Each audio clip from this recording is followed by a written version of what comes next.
I know I've mentioned a lot of different stand-up comedians on here already, but I think there's one guy I don't think I've really talked about at all yet, and that is Dave Chappelle. I spent some time last year going through and watching all of his specials, and now I can see why so many people refer to him as the GOAT. I think that he is incredibly talented, and he has such a unique way of picking topics apart and really making you think. And I think that's what a good comedian should do is, they should make you think and then also, get a good laugh out of you after you've really worked all the way through it, whether it be complex things or really not all that complex things. He's just razor sharp and very well spoken. Interestingly, though, enough was that Dave actually dropped, a brand new special on Netflix right at the end of 2025 called Unstoppable. And it was basically a surprise drop more so because I only heard like a few rumblings about it on podcasts, like a couple days before it came out. And it was kind of a little bit, jammed up with, a few other releases that were happening. But, that's kind of just the way the landscape is now with stand-up specials. The market's quite saturated. I mean, I think it's cool that everybody really kind of gets their moment to shine, but it does make it a little bit harder to, keep up with and sift through all this content. I think it's great, though, that we do have the option to deep dive it. And whenever, we get a chance to go through it, we do. And, it will be out there most likely. For my overall thoughts on Unstoppable, I'd say it probably was my least favorite special of his so far. Not that it was like, but, parts of it just kind of felt slapped together. I still gave it a 3 out of 5 on Letterbox. So again, not awful, but, it just doesn't hold up to, some of those previous specials of his for me.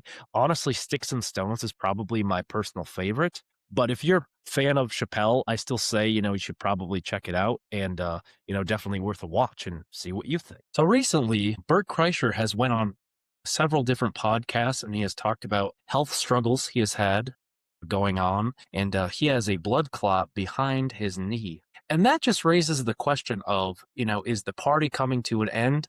And what I mean by that is like, what does Bert's career look like moving forward? He has really just been running up this mountain like for like the last 5 years. Kind of, I personally, my journey with being a Bert Kreischer fan, I knew who he was kind of years ago because I watched some episodes of Bert the Conqueror on Travel Channel here and there. And if you don't know what that is, look it up. And basically, it was that he would do these like most extreme like things around the country and might have been even around the world. He would ride, roller coasters, or he would like, dive off the stratosphere in Vegas. And he was like the first one to do that. And just so many insane things, or like rides at Cedar Point, or like, just a lot of crazy stuff. I started kind of rewatching some of that stuff because I only remembered like, parts of it. I started rewatching that like several years ago.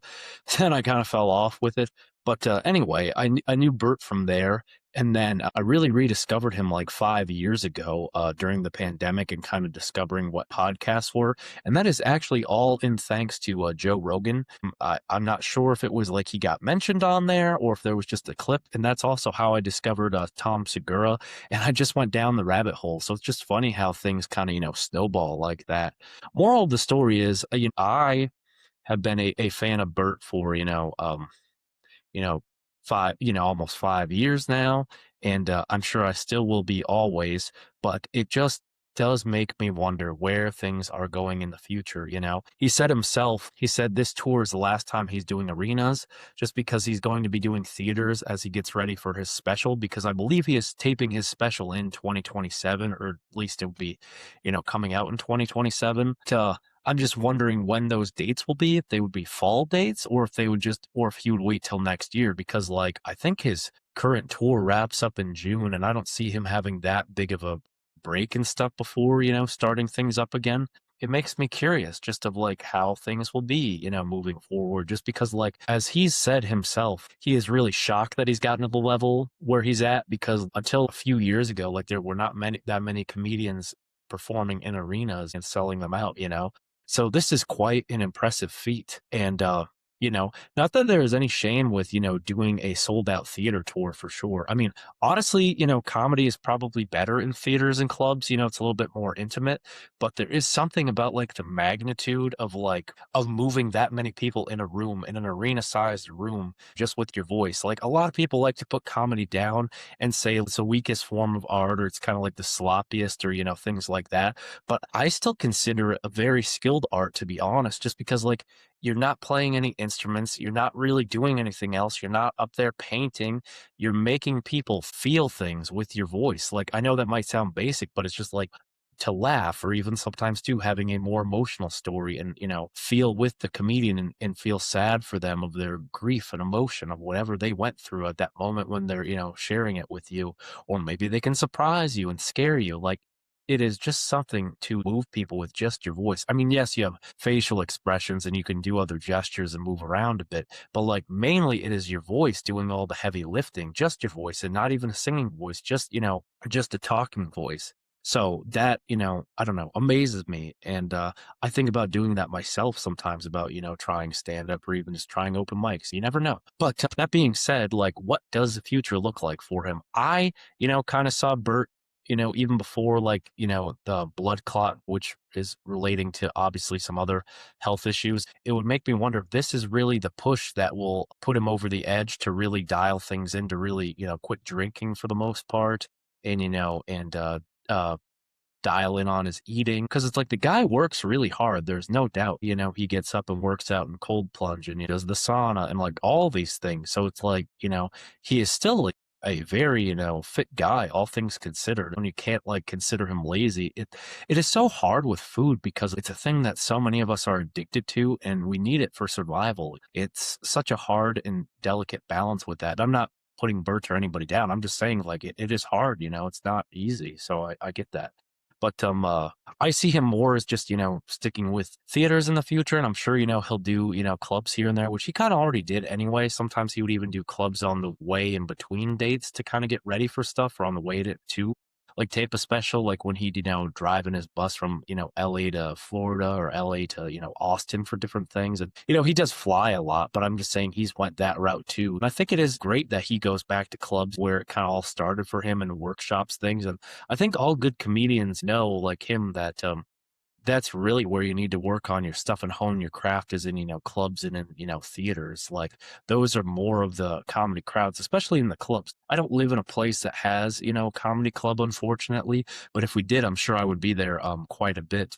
And I think it is really cool, that they, a lot of even, known guys like him go back to, kind of workshop things like that. And, I think they should. And, you know, and the whole thing with Bert's brand, as he said too, and I agree with that, it's not all about drinking or, overdoing it on, drugs and being messed up and all this stuff. It's, more about just, having a good time, really.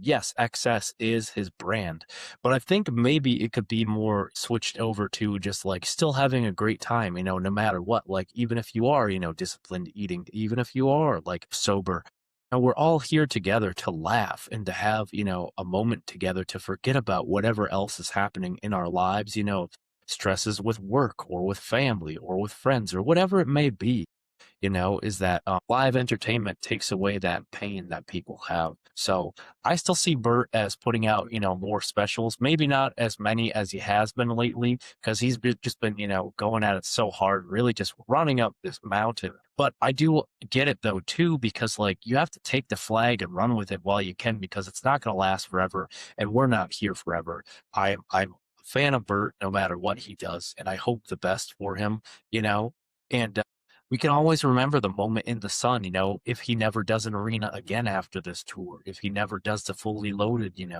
stuff again of playing amphitheaters, baseball stadiums, things like that, he had such a moment and so much that he did for comedy and bringing up these, newer comedians and, whether it be on his podcast or performing with them. And he has done so much more that people give him credit for.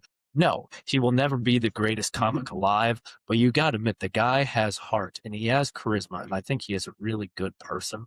And I'm thankful that he exists and I'm thankful for what he did. So whatever Bert does, I'm on board for it because I am a fan of the machine. And if you are, stick around with me to see what he does next. I wanted to take a minute to talk about Bert Kreischer's new show on Netflix, Free Bert. It came out recently and it's been quite successful. And personally, I really like it a lot too. I mean, don't just go by what the critics and other viewers are saying, just because sometimes things that are popular are not always the best, and things that aren't always popular, I might like a lot. So it kind of goes both ways. Opinions are subjective. And I think with art, you just need to give things a chance for yourself to see what you think. But personally, I really enjoyed it. The whole thing felt very on brand for Bert and the story that they were going for. And it was almost like you were taken along for the ride of one of his stand-up bits about his family. It felt very much in that same vein. So I'm not surprised that he did something like this with his show. I know he had been talking about doing one for quite a while, and I'm really glad to see that he finally got the opportunity. And I gotta say, the thing that I really thought was interesting was the format of the show. And it's not really a typical sitcom to where it's like, Bert and his family like go to the zoo. Bert and his family have a birthday party. Bert and his family go to a baseball game. Like so many things of that setup. Um, it's a single story arc across the whole season. So I thought that was very cool. Once you watch the first episode, you kind of got to stick along for the ride, and it's a very easy show to get through. I mean, it's 6 20-minute episodes. I mean, really, it's only about like 2 hours worth of content, so it's very digestible, real easy to just binge, and it's a fun story to see where it goes. And also before the show aired, I had seen different things that Bert reposted on his social media of like the of like the press boxes, or maybe there's a better word that you would say. Like a lot of times when somebody's promoting a product or a movie or an album or something, people will send kind of like press kits or like PR stuff as like a special like treat, like a collection of albums or something, if like a movie's coming out about a band, or like there's so many different things people do, or just items that correlate from it. Now that I've seen the show, I definitely put together two and two of what was in those boxes. Kind of had an inclination that was what it was, but I found that very funny that Bert went that way and sent that certain thing in boxes. And it was really funny that, Netflix ended up doing that too. So I really like their sense of humor and the big swings they've kind of been taking in the last few years. And they've really been leaning into the comedy more so, because ever since Comedy Central went downhill, Netflix has really taken the reins. I mean, there are other, streamers that have specials, on there as well, but Netflix is, really the best. And they have Netflix as a joke festival, and so many different things. Now they have podcasts on there, and they've just really taken the ball and run with it. And the Brady roast was awesome. So as many problems that I have with Netflix, I'm really glad that in the comedy department, at least stand-up comedy, because they still have some dud comedy movies, not gonna lie, that they are, kind of taking some chances more there, taking some bets on some, comedians like Bert, and I think that's awesome.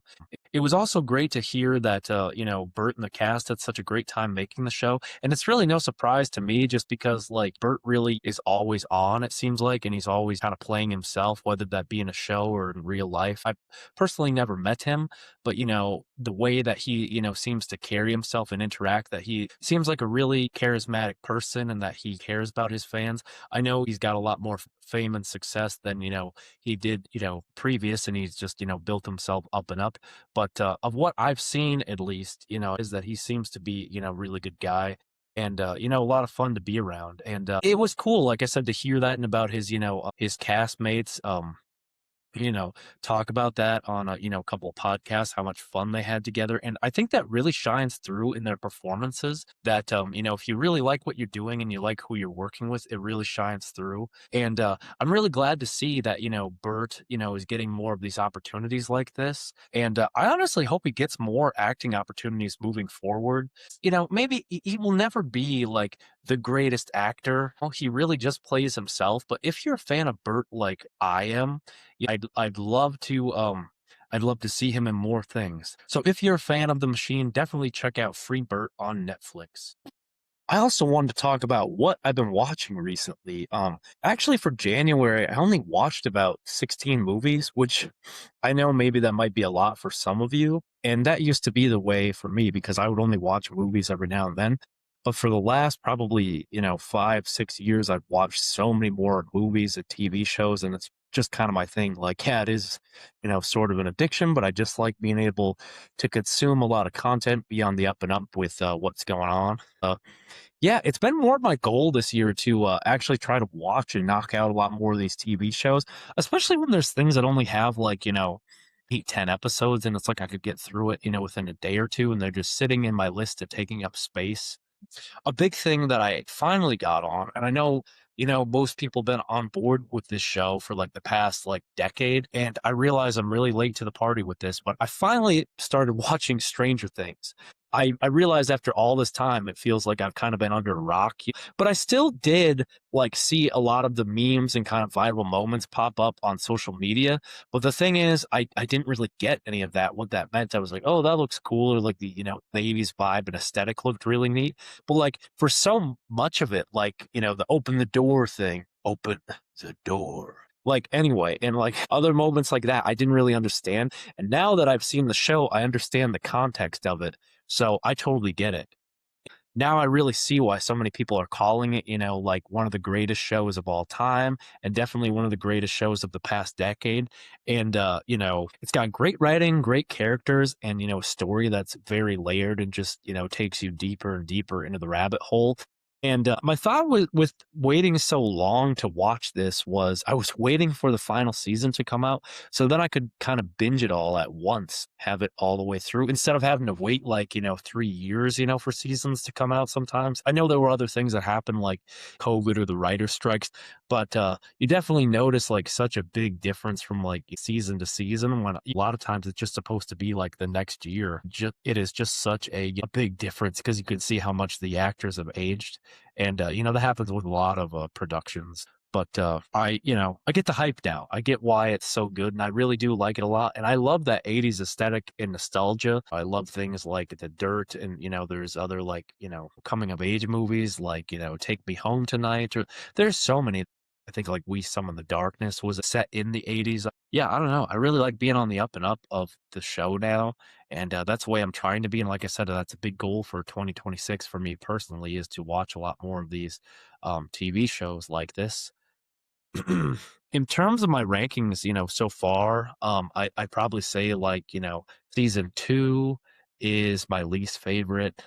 And then I don't know, then it's so hard because like I'm not actually done with it yet. I'm, like a few episodes into season 5. I thought season 4 was great for the most part. I really like season 3.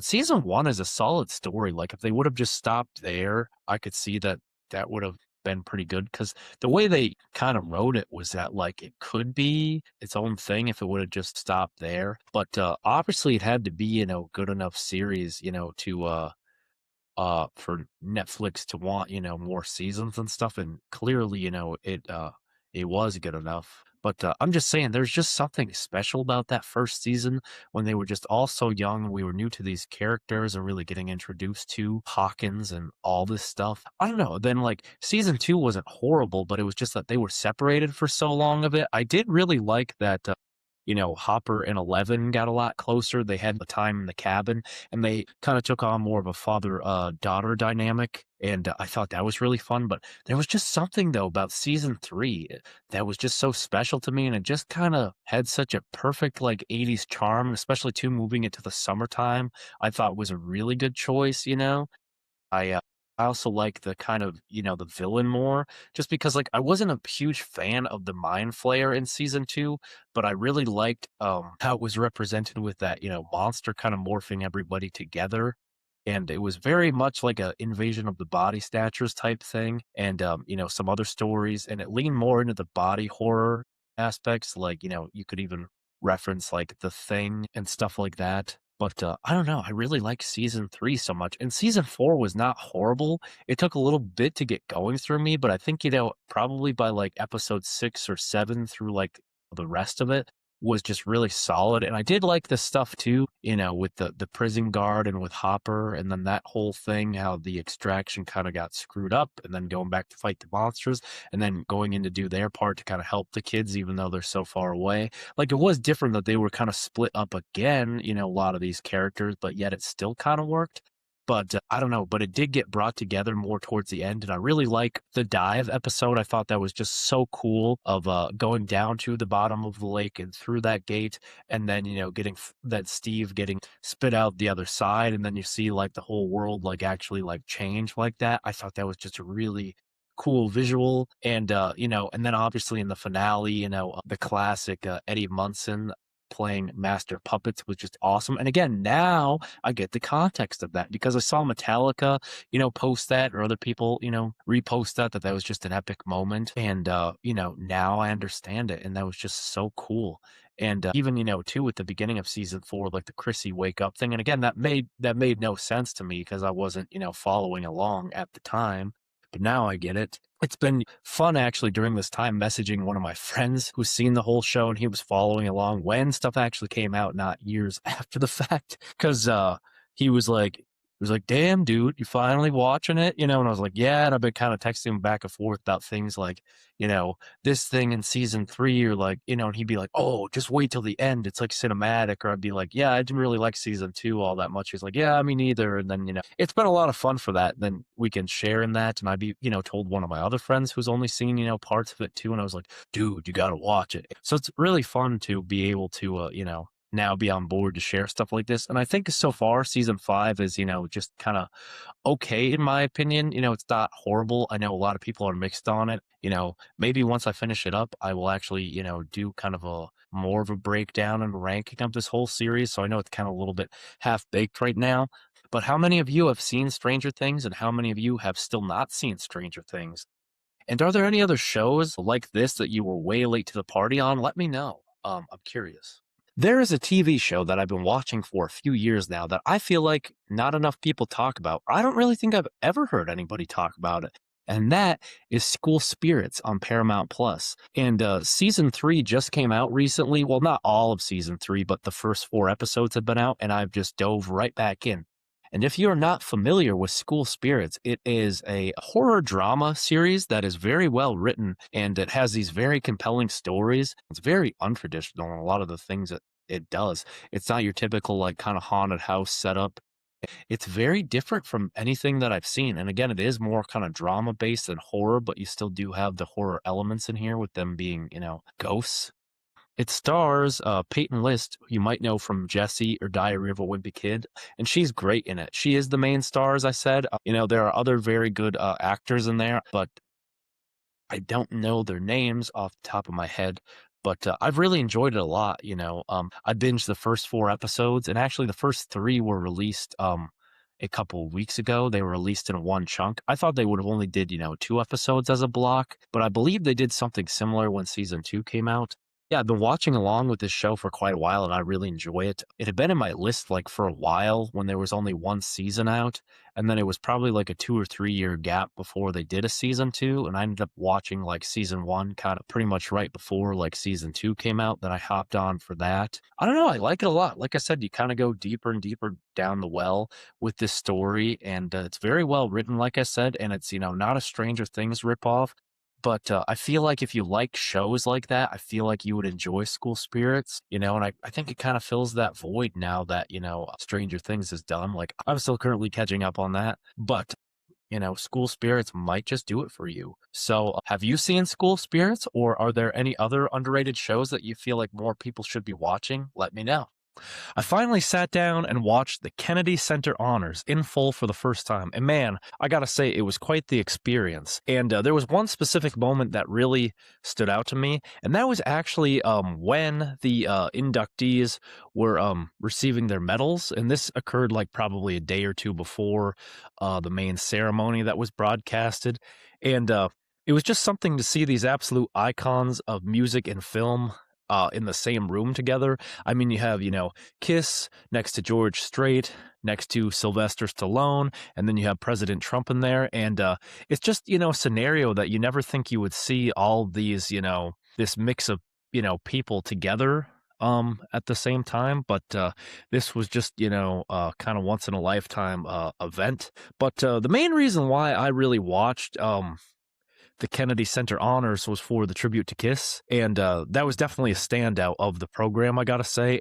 Garth Brooks kicked it off, and he did a really great version of shouted out loud, and he had a nice speech before that. I know a lot of people would probably be surprised with him being a country artist that he, didn't have anything to do with George Strait's part of the induction. That is, not surprising to me just because I kind of know the inside facts on that. And it's because Garth has talked before about, how much Kiss meant to him and how they inspired him to start playing music in general. And he has collaborated with Kiss during a live performance before and also on a tribute album to Kiss. So that was really cool to see. And he had some nice words. And then things got slowed down a bit with Marcus King coming out to do Beth. And I could see, that it really was hitting Peter Criss in the feels. He really, teared up a lot because that was his song, and I know it, means a lot to him. And I thought he did a real beautiful version of that, so that was kind of a nice surprise. And then I thought that Cheap Trick did a great job at closing out that segment of the show, and actually they, closed out the ceremony overall with Rock and Roll All Night, which was awesome. And it didn't really surprise me to see them showing up because I know they go way back with Kiss, and they toured together back in the 70s, and they seem to be friendly with each other and talk highly of one another. And then there was also a really touching moment that I got to talk about too. I found it, really great that the Kennedy Center honored the late great Ace Frehley, who passed away a couple months before the ceremony. And I thought it was just a simple but very nice way how they did it with the smoking guitar on stage and then Fractured Mirror playing, which is an instrumental of Ace's debut solo album. So it was just kind of very fitting. It wasn't anything way too over the top or cliche. I thought it was just done right. And I, really saw, Peter again getting teared up during that because I know that was his bandmate and, one of his best friends. And it was also, touching to see that Ace's daughter, Monique, accepted Ace's award on his behalf. And I wish he could have been there. He, really deserved that. I'm glad, Kiss is, in finally, but it was just heartbreaking not to have Ace there. But he was very much one of a kind and inspirational to many, and he will be really missed. But overall, I thought it was, a really well done ceremony. It had great energy into it, and seeing those legends get their flowers was really pretty cool. And I also thought, I really enjoyed the focus on Sylvester Stallone. I'm not really familiar, with a lot of his other, movies besides Rocky. Like, I mean, I've seen maybe like a couple other things here and there. I know he's done many things like, Expendables and, Over the Top and Cliffhanger and stuff. Most of the focus was on, the Rocky movies, and it really spent a, good chunk of time, on his career, and it felt like a really, solid tribute to his legacy. That actually started the show, and it kind of felt like they were on him for a long time, but it was, I don't know, I thought it was still, pretty good overall. That being said, though, I do have a couple of critiques for this show, and, it felt, like a long show, to be honest, and I did find myself hitting the forward button a couple times, and I skipped through some of the Michael Crawford and Gloria Gaynor segments. Not that they weren't talented, but it just didn't really grab my attention as much. I'm not really as familiar with them. Like, I know I Will Survive by Gloria Gaynor, but besides that, I'm not really familiar with her or her other material. But, even with those skips, it was, pretty good watch. So I believe it's still available on Paramount Plus. So if you're a fan of any of these, artists, I say check it out. I also wanted to take a second to talk about the end of an era. At the end of this past December, MTV officially shut down, and it's really sad to know it's gone. I know it was a running joke for years that they didn't really play music anymore and that they had, a solid 15 years or so. Eventually, it shifted into this hub for reality programming, which, to be fair, I wasn't really always on board for. But looking back, there were some absolute gems. I love catching episodes of Headbangers Ball. That was really cool. And there are so many great MTV Unplugged concerts. I have not seen all of them, but of what I've seen have been really, really good. And then MTV Cribs was really cool to see, different rock stars' houses and stuff. And of course, when I think of MTV, you probably think more of these movies, but I think of Jackass because that series was on MTV for years, I believe. So that was a big thing that I think of in a little bit more modern times. But, there's also something incredibly fitting, if not a little bit ironic, of how they ended things on MTV. And they signed off with Video Killed the Radio Star, which was the very first video they ever played. And It's kind of funny that it comes back around that way. Again, as I said, it's, unfortunate, but it's like a final warning about how technology just keeps, replacing the way we make and consume arts. Yeah, RIP MTV.